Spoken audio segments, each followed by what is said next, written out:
I think what the significant thing about my interests is the emphasis on complexity, on the complexity of the human mind and what the human mind is capable of taking on. Look, the way in which I developed is very much because I was literally a creature of my time. I was born in the first third of the 20th century, just, only by a few months, but just. And that meant that as a child, I was exposed to what we called then the Great Depression. And I was aware of what was going on in Europe and aware of what the Japanese were doing in China in the 1930s. This is before Pearl Harbor. My mother was really, I think, quite embarrassed by my expressions of, concern about these issues. If anything, my support and inspiration really came from my grandmother, who was a great character, but a generation earlier. And she recognized something in me, and she was a tremendous enthusiast and tremendous encourager, but she had her own siblings, and they too recognized that there was something, that I had some sort of qualities which ought to be developed. And so in a way that I'd say that the kind of political philosophy that's driven me all my life has actually been in my mind, for more than 70 years, closer to 80 years. I started doing law, and I worked as a public servant in what was called the titles office. But then later on, I worked briefly for an oil company. I find it hard to believe now, but as a sort of government representative. But then I went into teaching, and then came back to the law later, and then went on and became a history lecturer at La Trobe University. And then from there, I was in legal practice for a while, and then went into the Victorian State Parliament. Then after 5 years in the Victorian Parliament, transferred to the Federal Parliament, and I was there for just on 21 years.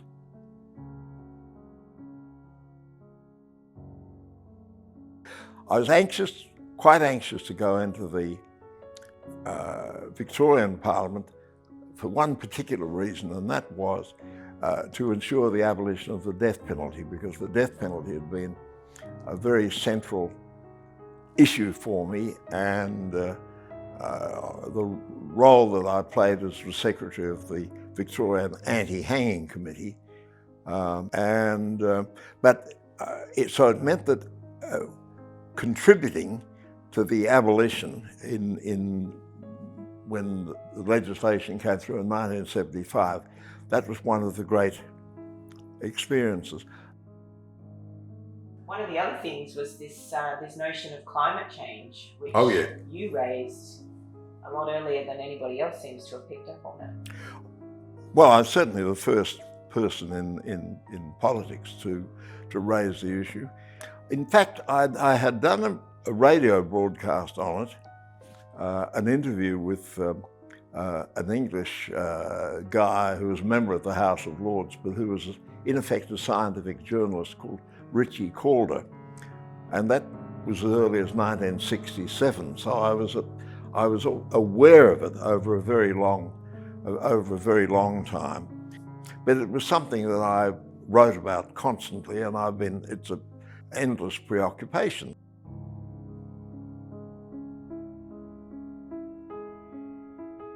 I've always been a fan of Louise, and at last, I thought she'd never ask, but she said she'd like to do a portrait of me, and I think it might have been partly triggered off because remember she'd won the Archibald Prize with her painting of Barry Humphries, who was a near contemporary of mine at the University of Melbourne.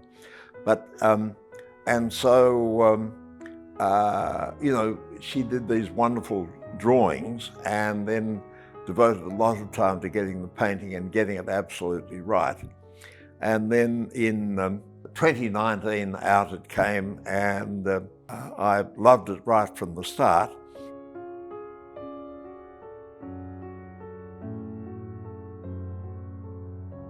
When I watched a variety of programs, of quiz programs, which there are a lot, it was obvious that I had the kind of memory, the kind of skills that would mean I'd be fairly satisfactory. Of course, I had that very long period on Pickerbox where I became a household name. And for a while I found it, in a way, afterwards, I used to get a bit irritated that, you know, you'd often come across people who would say, "Oh, I remember you in Pickerbox, what are you doing now?" And I then have to say, well, actually, I'm a minister in the Commonwealth Government, but to them, the most important thing was having been on the quizzes. Then they'll say, and what you said about ideas and about concepts and so on was so important that it stuck in my mind. The approach that I used in answering questions, you know, the analytical nature of what I was doing, that it was not a matter of simply searching through a memory bank and something to jump out. I had to always think in terms of context. What is the context of the question?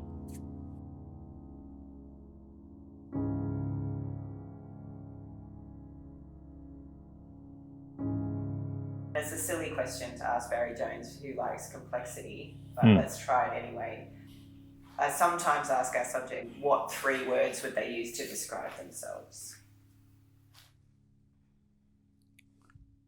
Well, I suppose passionate, committed,